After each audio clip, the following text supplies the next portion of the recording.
So one of the first things I actually wanted to show you this clip because I saw this clip and it reminded me of something you had mentioned a couple of years back. So I just wanted you to check it out for like context. So Yeah. one of the things that reminded me of was a minute ago, you mentioned that you had this job at McDonald's like years ago and you had to do a long commute, and it wasn't the way that you just said that you had the job, but it was how proud you were of having that. So what do you think it was about having that job that made you so proud, as opposed to a lot of people who had or have aspirations just like you did would kind of be disgruntled about it? Because I was just coming out of prison and I realized I didn't want to ever go back, and I was grateful for like being able to be free. So for me, I was like, any way I could be a functioning member of society and build what I want to build towards, that was like perfect. It was just a matter of gratitude, to be honest. Yeah. And do you think the level of gratitude that you had existed before you went to prison? No, I don't think I had the same. The two major key moments that helped me have find that gratitude was going to Sierra Leone when I was 15 years old or 14, and then being locked up and being in jail the first time. That kind of was like a reality check for me to realize that I could do, there was a lot more to life that I needed to be appreciative of. You said when you first went to Sierra Leone, Yeah. that's when the element of gratitude hit you the first time. Yeah, when I first went to Sierra Leone, I saw how people were living, and I saw the true, honest meaning of poverty. I think I don't think we should turn our back on poverty in America, but it ain't the same as poverty overseas. It's like people are dealing with like way worse situations. You know what I'm saying? Like in America, you can kind of panhandle your way to a meal. Out there, like if you don't got no food, you don't got no food. You know what I'm saying? So it helped me realize like how to have gratitude for being here, because I thought I was gonna get sent to Africa because I was bad. I used to get in trouble, and that's the thing. Like when you get in trouble and you live in an African household, one of the biggest threats is they're gonna send you back to Africa to live until you get it together. So I was like happy to even come back. But that's what your family's originally from Sierra Leone. Sierra Leone and Ghana. My mom is from Sierra Leone. My dad's from Ghana. And you were born in the UK, right? Yeah, I was born in London, England. I came to America when I was 2 years old. I just happen to have like a life where I'm a bunch of different puzzle pieces put together to make one thing. Like if you really explain my life to somebody and how I grew up and where I come from, it sounds like a lie almost, because it's like, how were you, how did you live in the net middle class neighborhood that was in the hood? And then you went to all these different schools in Pittsburgh and Maryland and Kentucky. That's really because I was being bad. And then you somehow went to prison, but then you somehow got out of prison and went to college, and then you somehow got from college to becoming a rapper, and then you somehow went from rapper to really good at business within the rap game, and then you getting these features and all these different things that don't make sense on one album, and then you teaching a class at Harvard. That's just a result of my life, man. I used to fucking paint cars. I used to do tattoos. I used to get in trouble, with the law. I used to go to the lecture halls and try to study and make something of myself. My parents just happened to be from Sierra Leone and Ghana. I just happened to be born in London. I just a bunch of different things that's really a part of my true life and who I am. And it reflects in my music and the things that I do, So it's never a thing of inserting myself. It's honestly just a thing of organically connecting with shit that like I fuck with because of how I grew up. But do you think there were other people that perhaps didn't grow up in the same exact experience that you had, that don't have that intention with hearing something new? I feel like you're always open to hearing something new. Whereas I feel like a lot of artists or people from wherever they come from are a bit closed off to something that's different to what they're used to. And I think that reflects in how your music has evolved from 2016, 17 as well. I think it's just human nature to reject things that have no familiarity. You know what I'm saying? Like a lot of the music we like probably stems from things we grew up on or our parents listened to or we've seen in our lifetime. You know what I'm saying? That's really what it is. I like some rock music, but I don't like a lot of rock music because that's not what I really grew up on, you know? Like, I do, however, like some country music because my mom used to listen to country music randomly, you know? So it's like, it's kind of like I have a real strong love for like Tribe Called Quest and that sound, that New York early 90s sound, jazz-based sound, because my stepfather used to DJ that shit in the house. I think like a lot of us as human beings, we are only really open to the shit we used to hearing. I think that there's a part of your mind that can become abstract and like want to learn more. And there's a few people that are like that. And then the rest is just, it just stems from a bunch of other things they've heard and been influenced by growing up. When was the moment when you decided to say, I want to take rapping more seriously? Maybe not as a career path, but you wanted to create. Right, when I was in prison, I still got the books actually upstairs.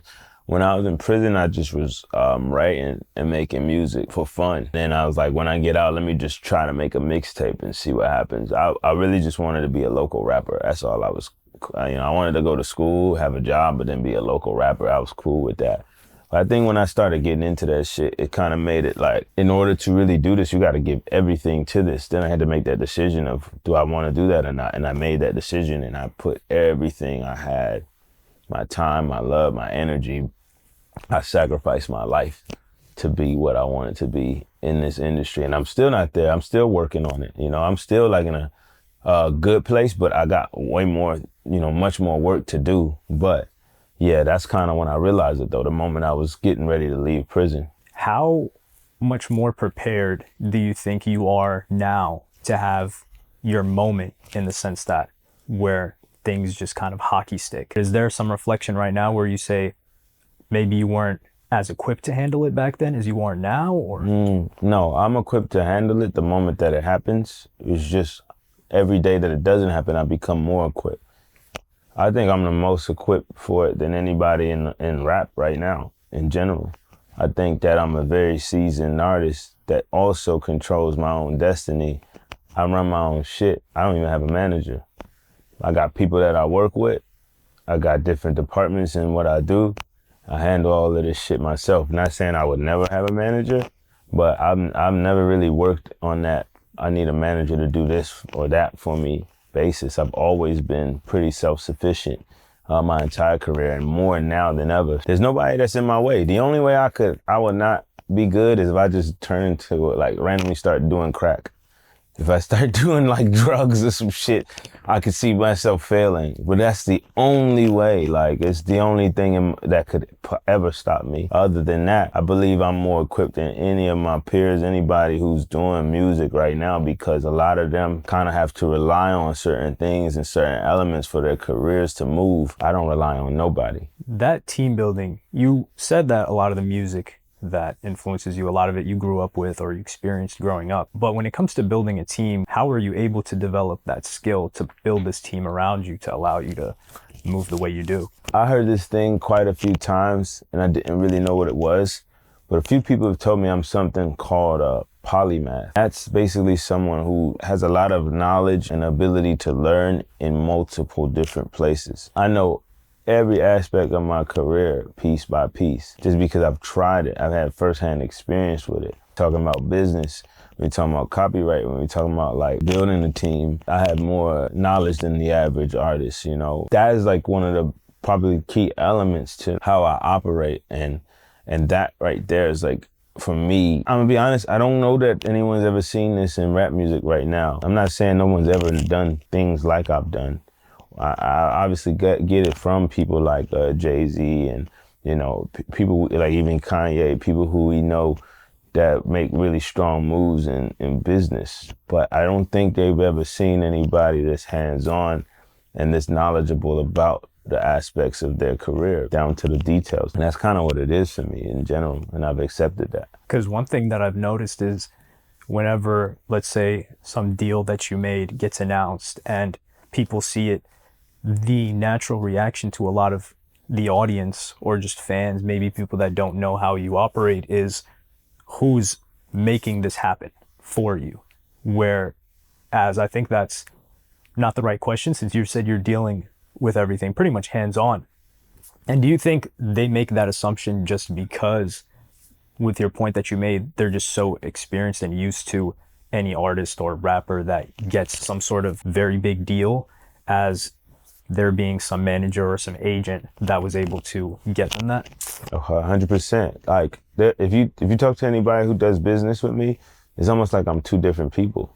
People wonder how I find the time to still elevate my art and then handle shit. And to be honest, I had no choice. I wasn't gonna wait for nobody. I'm never a person that's gonna wait for you. If you wasting my time or taking too long to do something that you say you're gonna do, I will do that shit myself. I just don't have time to wait for nobody. So sometimes I gotta learn things and understand things. And then with me, all I need is a week, probably less than that. I can figure out almost anything within a week. And then I'll retain that information in my mind and it lasts a lifetime. And then next thing you know, I probably might know more than you, and you might have been an expert in it for years. That's really the truth. And because of that, I'll give someone a chance to try to do something that they say they're going to do. But after a while, I can't, because at the end of the day, I will not allow somebody else to be the reason why I may fail. If something goes wrong, I put the person in position to make it go wrong. I can't live with somebody else fucking my shit up. Like, I could live with me doing it, but some other person, when I'm doing everything right, I can't live with that. So I always get shit done. Sounds like you really value the trait of accountability. Do you think that people that work with you, notice how accountable you are, and then that reflects on them as well? I don't think people really know it, because just like how with my, what I do, they're not used to seeing it, so they assume something. Some people think that when I'm pushing them to be accountable of their things, it's almost like I'm not accepting my accountability, but I will accept mine. If I'm not, then that means like it's really probably your fault. However, to the public eye, if it represents me, it's my fault. Even if it's an internal problem, if it represents me, I'm not gonna be like, oh yeah, it didn't work because these. No, it's me. I'm gonna handle it. By the time I even have to tell you it's my fault, I probably already fixed it. But me and that person within my team, we talking. We gonna talk. You gonna hear from me. I'm an honest person. You gonna hear from me. So I think that's a very important trait of a leader. One of the things I wanna focus on too is just having more patience for bullshit, because I don't really got a lot of patience for the bullshit. When it comes to deals, especially big brands that you've worked with, how do you decide what to say no to? Because I imagine the opportunities just continue to compound after maybe you got your first 2 deals and then brands started to recognize you as somebody valuable to them. I say no to almost everything. I think that I'm building something really special with what I have and really unique, and everybody doesn't get the opportunity to be a part of that. And do you think your brand is still an extension of you as a person? Of course, 100%. IDK stands for ignorantly delivering knowledge. I'm a Gemini. Ignorance and knowledge, two opposite things. That's just who I am. I'm always a juxtaposition. I love juxtaposition. When it comes to music, I love juxtaposition. When you see my track list, how are all these people on this album? If I see art and there's a juxtaposition, I'm happy. That's what I love. My ultimate creation will always have juxtaposition in it, because I think in this world, in order for us to become better, we have to have dialogue, That's why I support certain artists, certain people. Certain people you may not like, or they maybe should be canceled for this and that and the third. I may not even agree with the shit they may be saying, but I always agree with the creation of dialogue, because when someone can speak the truth to you, you at least know how to counter it to make things better. That's kind of what my shit is. It's just like creating music, creating art that creates a conversation through juxtaposition. Why is that? Why every time you do something with your brand, why is there a random lime green somewhere? What is that about? That lime green is to create a conversation. My name, IDK, creates a conversation. Why is your name I don't know? No, it's ignorantly delivering knowledge. Now we're having a conversation. And when we have a conversation about it, you're more likely to remember it. But if we don't have a conversation with it, you come to your conclusion in your mind, you might not even care. You didn't put no time to understanding it. You put time to understanding something, now you have an experience. You have an experience, you have something that sticks to your mind. That's how I look at shit. When it comes to creating conversations, that's something I've noticed, even if it's the conversation surrounding your album, also the conversation that gets created after you release the next album. Because I've seen a lot of people that, let's say they enjoyed one album, like let's say, for example, Is He Real or a previous album, but when you kind of change, there's the conversation of, why is he doing this? I like this better. Are you cognizant of those things? I mean, I know that it happens. I don't really care about, like, I don't make music for like these people that consume my music. What I do is I make music that make me feel a type of way, and if it happens to make you feel a type of way, then it's for you. But if it doesn't, that's okay. And if it's like, I like this old album more than this album, that's okay too, you know? I might like Channel Orange more than I like Blonde. I might like more songs on Off the Wall than I do Thriller. But Thriller's a better album. Blonde is a better album. From a musical perspective, it's a better, more innovative, forward-thinking album. The reason why I probably like Off the Wall, and the reason why I probably like Channel Orange more in my mind, is because I grew up in a certain place in my life and they're attached to those memories. And because they're attached to those memories, I have a different connection to that music. You know, when I hear I Can't Help It by Michael Jackson, it reminds me of De La Soul, Break of Dawn. And Break of Dawn made me feel like when I woke up in the morning and my stepdad was playing that on a Sunday morning. That's the correlation. So when I listen to that album, it's more special to me than Thriller, but Thriller's a better album, technically. And I think that every album I've created technically has been better, but it's always about how do I feel about this body of work. The way these other people feel, it matters if it's positive. It doesn't matter as much if it's negative. It's kind of like winning a Grammy. A Grammy only matters to me if I get it. If I don't get a Grammy, it doesn't matter to me. I'm not going to be one of them people online like, man, the Grammys is da-da-da. Man, fuck that. The only thing I didn't like about the Grammys thing recently is they put Simple in a category that I didn't believe it belonged in. Other than that, whether I got it or didn't get it, and it happened last minute. I didn't know until it was time to vote. You know, that is what I didn't like. But as far as getting it and not getting it, bruh, the Grammy only matters to me if I have it. If not, I'm just working on my music and making better music and having fun and expressing myself. You've got a bit of an affinity for cars. This is something that I just recently, like every time I see you, it's like you're buying a new car or you're collecting cars. Where does that come from? And if you can kind of elaborate on it, either this can be mentioned or not, like there's a theme of your upcoming work too that has to do with cars. I'm working on F65 coming out right now. So F65 is tied to the theme of race. But it's double entendre for race, color, skin, and then racing a car. There's a conversation that needs to be had within the F1 community about inclusion. So with this album, what better canvas to use than the F1 theme as a conversation to have inclusion. So again, it's about creating dialogue. You ask a question like, why is he doing all of this racing shit? Then when you find out, it sticks to you. I'm a very deep thinker. Like everything I do, every little aspect, attention to detail, it all ties back to one thing. And I'm always here to influence people to think about things that I believe and deem are important. So that's really what it's about. Do you think that's something that not just your peers, but why you were able to secure certain features from people that are like, whoa, this person's a legend? Do you think they recognize that within you? To be fair, like anybody in the artist community knows it's not easy to do what I do. And I think the respect comes from that.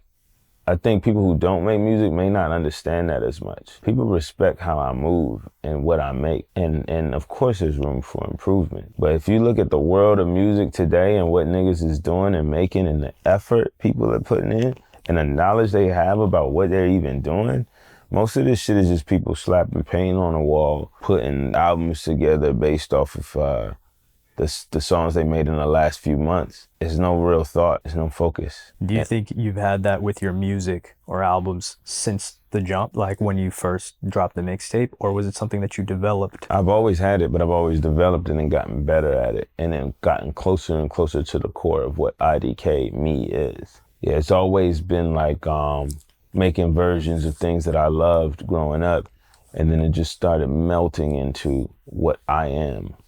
I think everybody is a bunch of people put together. I think that's every artist is elements of a bunch of things and people put together. And one of the things that changes everything is their voice. The voice masks the influences, and all of the best artists have influences. I love to sometimes listen to Frank and shit like that, because you can hear the Marvin Gaye, you can hear the Stevie Wonder, you know what I'm saying? You can hear the Beatles, you know, you can hear all of these things, the Aaliyah, and then you realize very quickly that there's these influences, but his voice is so unique that it creates a whole new thing. And that's one of the things that I've been noticing more and more lately. When you mentioned that how intentional you are with creating, it also got me thinking, and it's a bit more impressive how you're able to release albums with not that much of a gap between them, like maybe like a year and a half at most, and especially how involved I see that you are in all aspects of the album.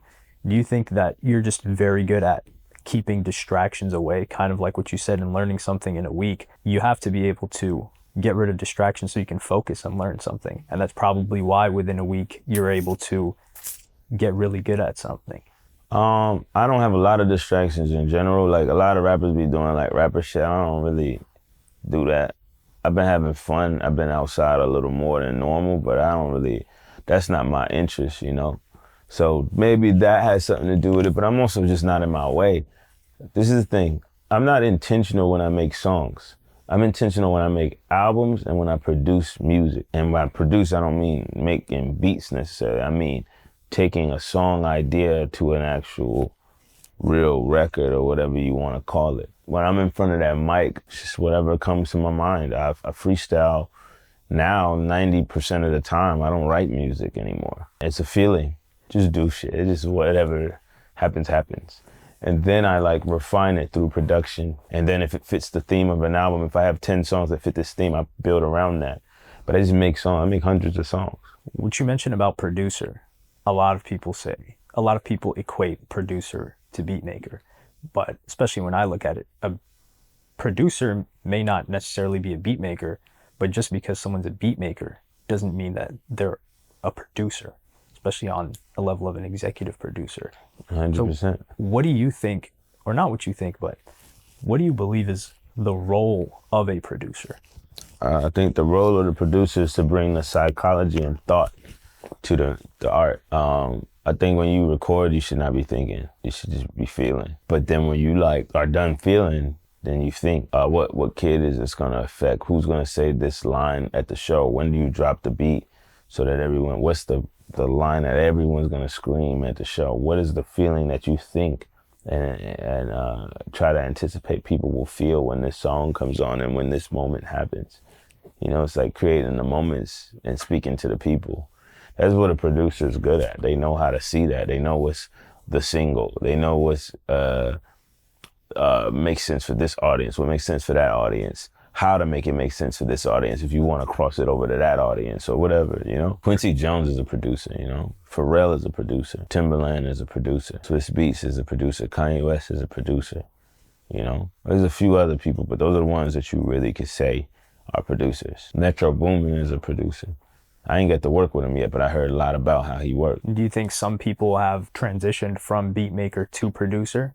Because at a certain point, I feel like Metro Boomin is probably more of a beat maker. Yeah, I mean, just like you can transformed from a producer to a beat maker. I'm more of a producer than a beat maker, but I'll make a beat. You spent a lot of time in, you were on tour this past fall, was it, correct? Who were you touring with? Was it Pusha T?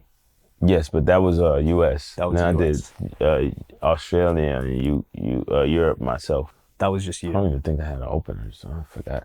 Yeah, I think it was just me. Is there any surprise sometimes when you do shows in certain cities, or you're just like, hey, Hell yeah, it's a surprise. I'm like, what the fuck do y'all even know me, man? Like, I know like music travels, but I'm like, y'all care, man. Like, you know, I probably have a stronger fan base outside of social media than on social media. Cause I'm like, I don't see none of y'all in my comments, none of that shit, but when I fucking go perform, y'all be there. And that's one thing I've recognized too is, I don't know if you find this to be advantageous or it's just a byproduct, but there's no clique, so to speak, that people could put you in. So for instance, like there are certain artists like, oh, this artist or this new artist, he falls into this group of people. Yeah. And sometimes that can be helpful from a popularity perspective because they're seen with each other and they collaborate with each other. But another downfall that I've seen frequently is if a clique isn't too hot, they kind of all fizzle out. 100%. And do you think existing kind of like in this realm of your own allows you to develop a pocket to where fans of yours say, I can't get this anywhere else? Yeah. I'm in my own lane in the sense of it's not too many people that's socially aware and technically skilled that also be on some fly shit, you know, like it's either you one or the other, or like I just tick a lot of different boxes in the shit that I do because of how I grew up. And it allowed me to mingle with everybody, but I'm in my own fucking world. And I'm just continuing to build it, and it's a slow process. It's harder to build it this way, you know. It's really hard, but it's fun, and that's the fuel. Like I'm happy to do that shit. It's fun. It's very rewarding too, as you can see. Like this is like I have 4 properties now. You know what I'm saying? Like I don't have no platinum record. A lot of people with platinum records respect me and fuck with me and like what I do and love my art, and so I can get features from people that got platinum records. And the best part about all of this shit is I will have platinum records. Patience seems to be a quality that's recurring because especially whenever we have a conversation, it never feels like you're in a rush. Mm-hmm. And I never really get the feeling of disgruntled. And it's kind of like how you explained Grammys before. You said, you know, the only thing that you kind of didn't like was where they placed the album. Mm-hmm. It wasn't whether you got it or not. Is that something that you've had since you were young? No, I had to learn that, and I learned it through music because it's just like the problem with artists, man, I gotta say this, y'all are so used to everybody sucking your dick all day fucking long that when shit don't go your way, you act like babies. That's most of y'all niggas. Like, I have to be quite honest with y'all, and it's time for niggas to grow up. You know what I'm saying? Like, we're not gonna get every single thing. The greatest part about that too is when you don't get something, you got the opportunity to get it the next time. But are you gonna put in the time and the work to learn what the fuck happened wrong and get even closer? That's really what it be about, man. Like, we gotta like grow up, man. Like, we've been babied so much that we don't realize real life sometimes. And listen, I'm not nobody's parent, so I can't force nobody to do shit, right? It's just my opinion, whatever it's worth to you, you know? I know for me, there's too much great, amazing things happening in life when we go back to gratitude for me to dwell on some of the things that every now and then happen wrong. You get what I'm saying? Or the way that we don't want it to go. Doesn't mean I want to lose, doesn't mean I like to lose. I still want to win every fucking time that I can. But I'm never gonna let a loss or a temporary loss get in the way of my happiness when all of these great things are continuously happening to me. And that's what people need to realize. People really need to realize that if you made it in this industry, if you even made $1 million, if you even made $500,000, B, you're so much further ahead of most people in the world. Most people in the world won't even fuck touching it in music, touch it in their lives. Most people. Now we talking about you get the fucking littest job in the world. You know what I'm saying? Like, you know, there's shit that come with it, but God damn, the good shit that comes with it though, versus the bad shit. I mean, it depends on what you want in life though, you know? Some people don't want this that much. They just made music to be happy. They didn't make it to be famous. But you, as a person, as an individual, you have the opportunity to say, I want to be an entertainer that makes music. I just want to make music, sit in my fucking basement all day, not make no money, make enough money to pay my $2,000 rent, and then just make music. If you can, you have that choice. But if you choose to go into the stars, I mean, the status, get the status and be in the limelight, that's your choice, man. We grown, man. We made that choice, and that choice comes with shit. One of the things that you, or I've heard you do, is you're bluntly honest with other artists on what you think is best for them, which may not necessarily align with what they want to hear or what people in their immediate vicinity are telling them. I'm gonna say this. If I call you and I tell you something, 80%, there's an 80% chance that a lot of people feel this way about you. I don't like, when I say something, I have a point. I don't just be saying shit, and I don't say shit out of emotion. I pay attention to things and I give you my opinion. Some people don't want that, and I just don't call you. Keep it to myself. Or we make fun of niggas in the studio. That's like, it is what it is, you know? But, and it's funny, I'm laughing because I know a lot of niggas do that. A lot of niggas do that, but then they come around you and they your friends and shit, you know? But that's cool, like, that's human nature. It's okay to gossip and shit, right?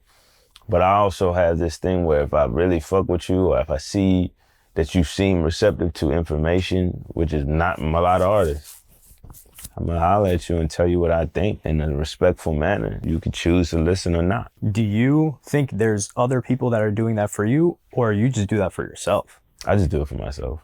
I probably know almost everything that people think about me. Like, I'm very self-aware.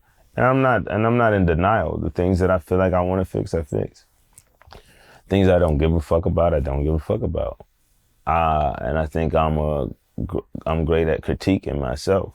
Sometimes people tell me, I have a few people who will tell me what they think, you know what I mean?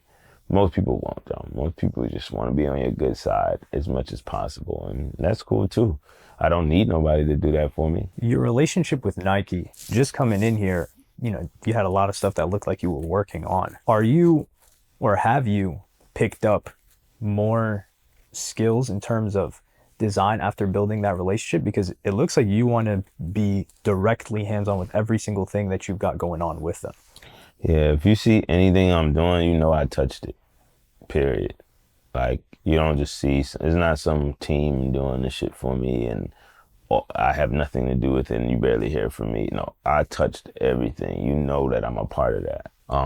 Yeah, Nike definitely pushed me to be more into the concept of design, but who really changed my life was Kim Jones at Dior. Seeing what a real artistic director does, hanging out with him in the studio, his version of the studio, working on clothes, asking my opinion on certain things.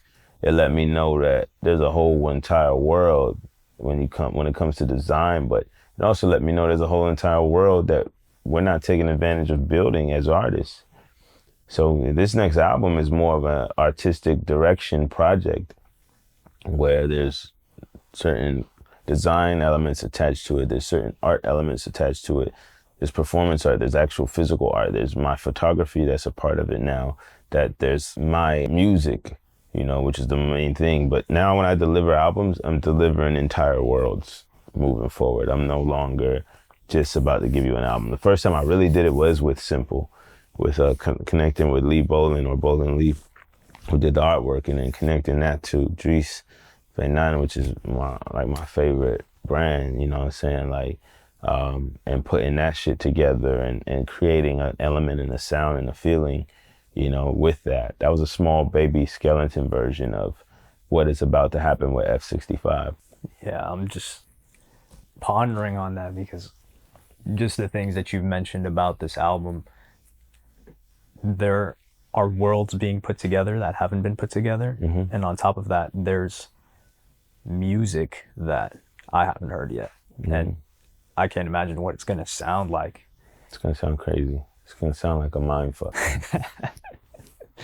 One of the last questions that I wanted to have is how has money shifted as a priority in decision making from when maybe you were struggling to now where, like you're in a comfortable place, for lack of a better word? I don't think I'm ever in a comfortable place. I put my back against the wall. I was telling my team the other day, I have a lot of assets. I don't have a lot of liquid cash.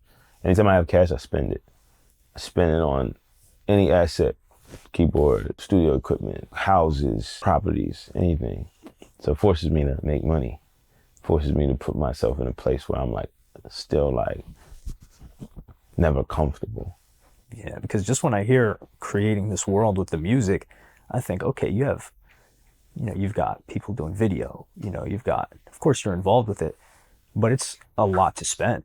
Yep. And, you obviously don't necessarily know the outcome, but is it just that putting yourself against the wall and you just believe in the art that much? I believe in art and my heart is in the right place. You can't lose if your heart is in the right place. My heart is in the right place. When I create, my heart is in the right place. So at the end of the day, the story I'm trying to tell and what I'm trying to do with this, it's not selfish. It's for the world. It's for some people to really understand new perspectives. And I think that this conversation is so powerful. I want to be the first artist to win a Nobel Peace Prize. And maybe I won't be the first because I don't know when that opportunity and that time will come, but I want to be one of them, or a Nobel Prize in general, And that's my goal. That's my ultimate goal. It's never changed since day one, and I want to continue it for it to be that way. So everything that you see me do is with my heart. I think that's a perfect way to end it, man. Thank you for having me. Yeah, as usual. Appreciate it. Yeah, of course. Great. Finally, we got to get it done.